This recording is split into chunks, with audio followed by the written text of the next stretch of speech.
Hello everyone, welcome back. In this video, we're going to introduce the idea of a power series. All the work we've done so far talking about sequences and series has really been building up to this concept. So let's go ahead and start with the definition.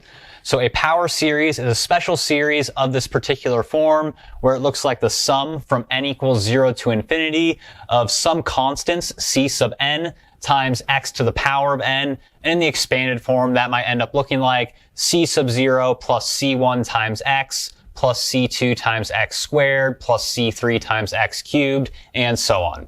So x is going to be a variable instead of a fixed number, and the c values, those c sub n's, are what we refer to as the coefficients of the power series. These power series are a really useful and powerful tool in mathematics. We're going to do all kinds of things with them, like extend the idea of a tangent line. We're going to use them to represent or approximate very complicated functions. And later on, they'll also be used to solve things like differential equations. And so there's a couple other notes I want to make about these power series before we start getting more in depth with them. And the first thing to highlight is, well, the power series now involve variables. And so that means at some point we might pick an x value and actually plug it into this series. And when we plug that x value into the series, we'll get a kind of a new series, and that series may or may not converge, really depending on that x value. And eventually we're going to see how power series can give us an alternative representation of a function. And looking at the form of a general power series, what we can kind of see right off the bat is we're going to take these complicated functions and eventually write them as just these sums of different powers of x. So we're going to be able to represent or sometimes approximate functions using these very large or infinite polynomials. And that's going to be really advantageous to us because all the rules, or at least most of the rules we know about polynomials, are actually going to apply to our power series. So maybe we have some kind of function that's really hard to differentiate or really hard to integrate or really hard to just even evaluate. Well, working with a power series representation of that function will make it a much simpler process. We'll be able to find the derivative by differentiating all these polynomials involved. Same for integration. And sometimes we'll also see that these power series can be helpful for evaluating really complicated limits. At some point, we'll probably see that instead of using something like L'Hopital's rule to find a limit of an indeterminate form, we'll actually be able to use the power series representation of that function instead. So let's go ahead and look at our first example of a power series, although it's actually going to be an example that we have seen before. And so this first power series I want us to look at together is the power series of the form the sum from n equals 0 to infinity of x to the power of n. So we can see that for all values of n, our coefficients, the c sub n's, are just equal to 1. Well, what is this series going to look like if we start writing it in its expanded form? Let's go ahead and find out together. First, we have to plug in n equals 0. Well, that's going to be x to the power of 0. And we're going to assume that we're not going to encounter any kind of weird indeterminate form here. And all these things raised to the power of 0 are just going to be 1. So the first term, when n is equal to 0, is going to give us the constant 1. And then if we move up to our next term corresponding to n equals 1, we'll just get x to the power of 1. Well, then n equals 2, we'll get x squared, then x cubed, then x to the fourth, and so on. So earlier I mentioned that we have seen this series before, and this is just a geometric series, but now the ratio of our geometric series r is varying. It's now represented by a variable x instead of a fixed constant r. And so let's quickly recall what we learned earlier about our geometric series. So our kind of standard form for writing a geometric series was the sum from n equals 0 to infinity of a times r to the power of n, and that would look like, well, a plus a times r plus a times r squared plus a times r cubed, and so on. So we can see this first example of a power series really is just like a geometric series with a equal to 1 and r being set equal to x. One of the other things we learned about these geometric series is that they converge for certain r values. They converge whenever the absolute value of r was less than 1. And we also know exactly what they converge to. They converge to a over the quantity 1 minus r. And that was when r, that ratio of our geometric series, that common ratio between the terms, was less than 1 in absolute value. Just looking at what we already have on the board, it seems pretty reasonable that we can do the following. So we know for our geometric series, the sum from n equals 0 to infinity of a times r to the power of n is equal to a divided by 1 over r, as long as r in magnitude is less than 1. Well, kind of applying that to our power series that we have written up above, we've basically set a equal to 1 and r equal to x. So what this kind of tells us is the sum from n equals 0 to infinity of x to the n, which is equal to 1 plus x squared plus x cubed plus x to the fourth, etc., is going to be equal to 1 over 1 minus x, as long as the absolute value of x, which is just taking place of r in our previous discussion, is less than 1. But looking at it in this form, we can kind of already start to see how this function, the function 1 over 1 minus x, can be represented by this infinitely long polynomial that we call a power series. And one of the big ideas is basically, as long as this series converges, we can use the series in place for the function or the function in place of the series. They're practically interchangeable. But we do have to be careful and make sure we only try to do this work when it's appropriate to do so, when we're actually working with x values for which our series will converge. Just for a moment, we can kind of play around with the series and see what happens if we're working with an x value that is not going to converge. For example, what happens if we set x equal to 2? Well, if we set x equal to 2, then on the kind of far or left-hand side of our equation, we see we would have 1 plus 2 plus 4 plus 8 plus 16, just adding all these powers of 2 together. And that is obviously going to give us a very large number as time goes on, and it's going to diverge off to infinity. But if we tried to also plug 2 into the right-hand side of our equation here, that is representing the sum of our series, we get 1 over 1 minus 2, which is equal to negative 1. So that clearly isn't right and does not make sense, and that is because we are working with an inappropriate x value, an x value for which our power series does not converge. And we're going to write down this definition here in just a minute, but essentially the set of all x values for which our power series converges is what we're going to call the interval of convergence. As long as we are working on the interval of convergence for the power series, we'll be able to really use it as a representation for a function like we see here with 1 over 1 minus x. So there's a couple other quick notes I want to make as we introduce this concept of a power series. This first form we looked at, just the sum of c sub n times x to the power of n, is not the most general way to express a power series. This is a more general form for a power series. That's going to look like the sum from n equals 0 to infinity of c sub n, but now those c sub n's, or those coefficients, are multiplied by the quantity x minus a raised to the power of n instead of just x to the power of n.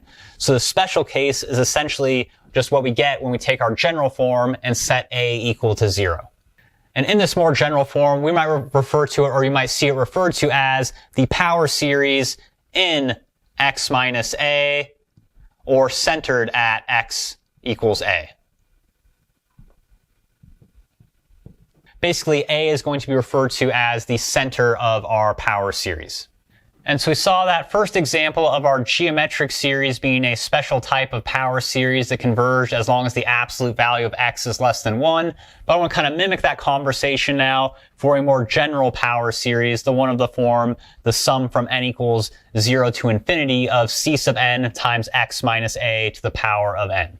And so this theorem I'm about to write down is going to be describing kind of how convergence works for these more general power series.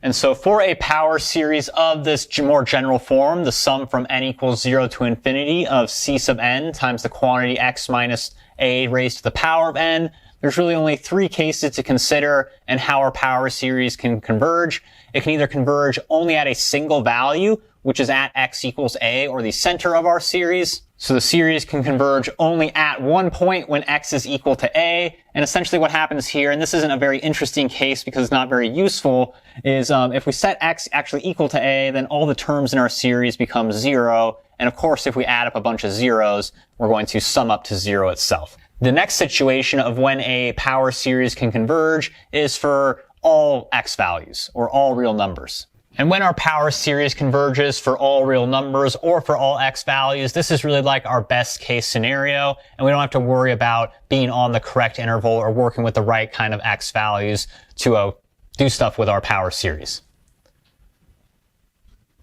And the third way a power series converge is the way that we saw in that first example involving the geometric series, and that's for some small interval of x values around the center of our series. So in this third case, we say there exists some real number r that is positive and greater than 0, such that if x is satisfying this inequality that the absolute value of x minus a is strictly less than r, then the series is going to converge. If the absolute value of x minus a is bigger than r, then the series would be diverging. And one special note to make here is that in the case when the absolute value of x minus a is actually equal to the special number r, in that case we have to test the convergence on a case-by-case basis. And one more note about this special number r that is showing up in our theorem here is that we often refer to r as the radius of convergence, and this radius of convergence along with our center of our series A is going to determine what we call the interval of convergence.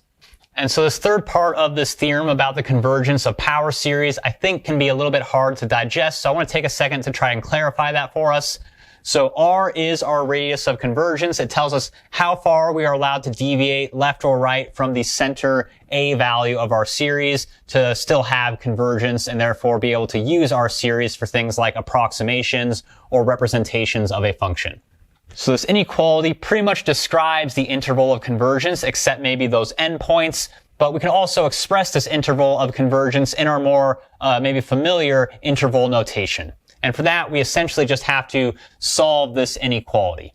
So I just want to do a quick little review of how to solve this absolute value inequality. The absolute value of x minus a is less than r. The first step is to rewrite this as a compound inequality. So to write this as a compound inequality without our absolute value signs, this is equivalent to saying negative r is less than x minus a, which is less than positive r.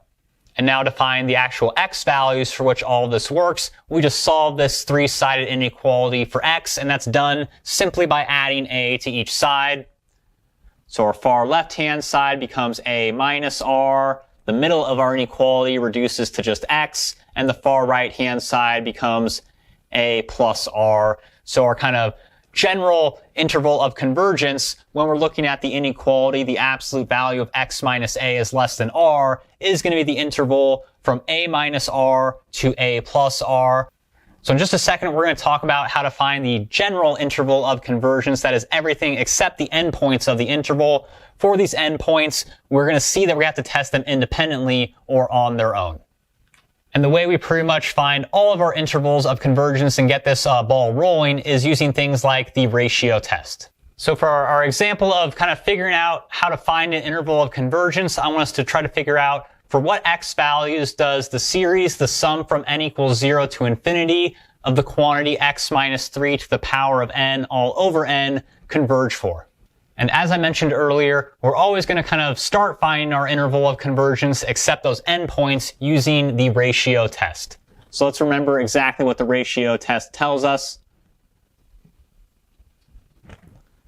So the ratio test tells us to look at the limit as n approaches infinity of the absolute value of the ratio of the n plus first term to the nth term of our series. And if the limit as n approaches infinity of this ratio is less than 1, then that implies that our series is going to converge.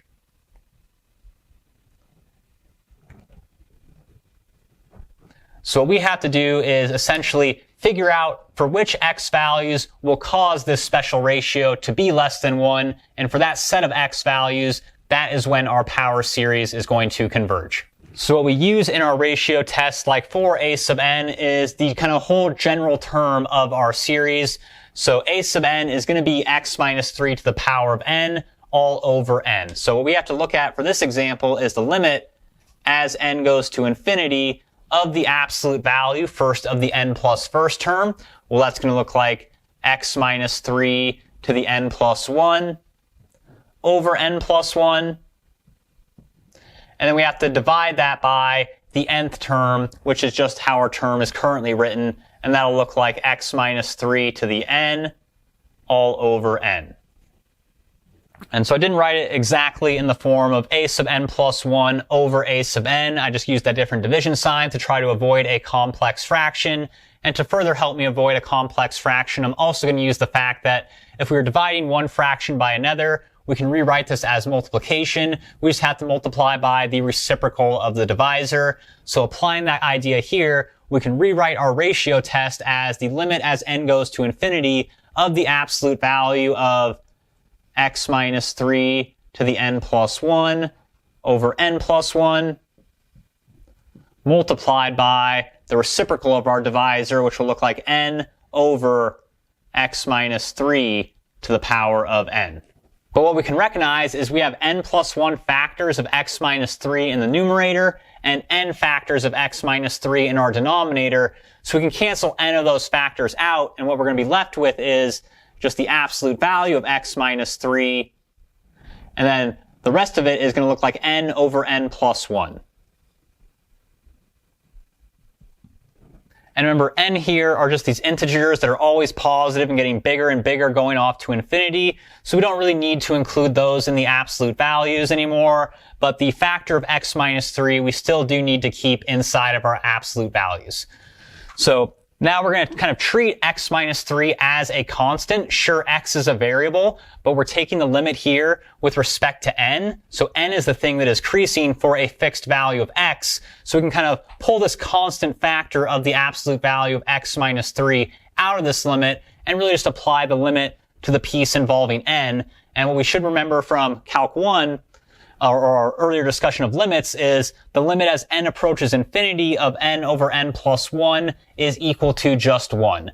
So this limit that we get from our ratio test ends up giving us just the absolute value of x minus 3. And if we want our ratio test to actually give us a series that converges, we need to have this ratio be less than 1. So all this work of applying our ratio test gets us to this inequality. The absolute value of x minus 3 is less than 1, and that tells us about the radius of convergence and the center of our series. So the center of our series is at x equals 3, and our radius of convergence is 1. And so that tells us that we can go 1 unit to the left of x equals 3 down to 2, or 1 unit to the right of x equals 3 up to 4, and for those x values, we should have guaranteed convergence of our series. So at the moment, it looks like our interval of convergence is the open interval from 2 to 4, but we have not tested the endpoints when x is equal to 2 or when x is equal to 4. I'm going to go ahead and erase some of our previous work to make space for testing the endpoints. And so for the first part of this example, we were able to use the ratio test to determine that our power series here converges on the open interval from 2 to 4, but we still have to figure out what happens at the endpoints when x is actually equal to 2 and x is actually equal to 4. So we actually plug our endpoints into our series, see what kind of series we come up with, and then we use our earlier knowledge and discussion of finding the series without a variable involved. So let's start with the left endpoint of x equals 2.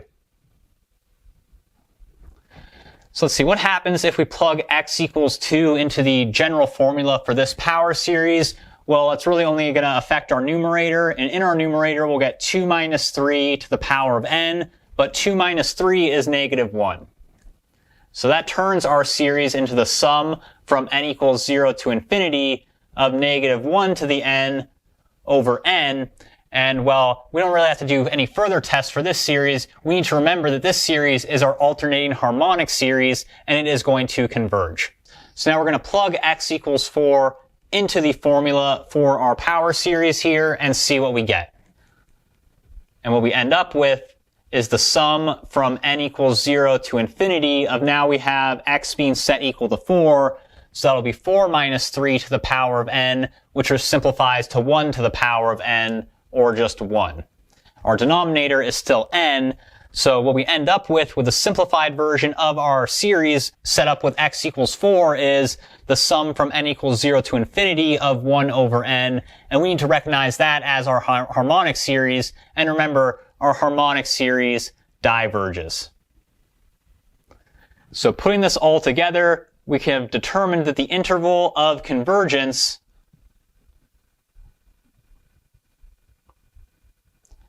For the power series that we started with, the sum from n equals 0 to infinity of x minus 3 to the n over n is going to have an interval of convergence that looks like this.